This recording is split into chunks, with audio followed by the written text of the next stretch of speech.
ការពីថ្ងៃទី8មីនាខាងសាទំនើបជីបម៉ុងបានបើកសម្ពោធផ្សារទំនើបសាខាថ្មីមួយទៀតហើយគឺ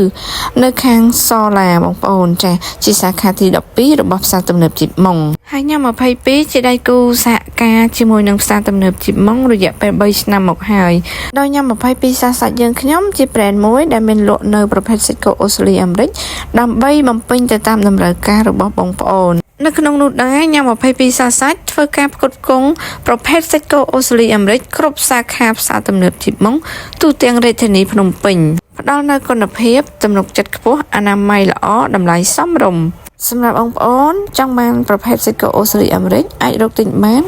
នៅគ្រប់សាខាផ្សារទំនើបជីបម៉ុងតែម្ដងចា៎តោះឥឡូវបងប្អូនដើម្បីកុំឲ្យខាត់ពេលយូរយើងចូលទៅខាងក្នុងមើលប្រភេទសាច់គោអូស្ត្រាលីអាមេរិកដែលញ៉ាំ22ផ្សារសាច់បានដាក់តាំងលក់នៅក្នុងផ្សារទំនើបជីបម៉ុងទាំងអស់គ្នាចាបងប្អូនចូលទៅមើលបងប្អូននឹងឃើញចានៅក្នុងផ្សារទំនើបមិនថាសាខាណាមួយគឺមានលក់នៅប្រភេទសាច់គោអូស្ត្រាលីអាមេរិកទាំងអស់នេះតែម្ដងចាគឺយើងមានទាំងសាច់គោប្រភេទសាច់ស្លាយស៊ុបស្លាយស្តេកស្លាយអាំងគឺមានគ្រប់ប្រភេទច្រើនជម្រើសដើម្បីឲ្យបងប្អូនងាយស្រួលជ្រើសរើសទៅតាមតម្រូវការអរគុណសម្រាប់ការគាំទ្ររបស់បងប្អូនកន្លងមកលោកអ្នកអាចរកទិញសាច់គោអូស្ត្រាលីអាមេរិកាំងកាណាដាញូហ្សេឡង់ស្រស់ល្អនៅហាងញ៉ាំ22 Mid Store នៅសាខាទួលទំពូង1និងសាខាគោស្រូវ2ឬតាមរយៈ page ញ៉ាំ22 Mid Store និងញ៉ាំ22ផ្សារសាច់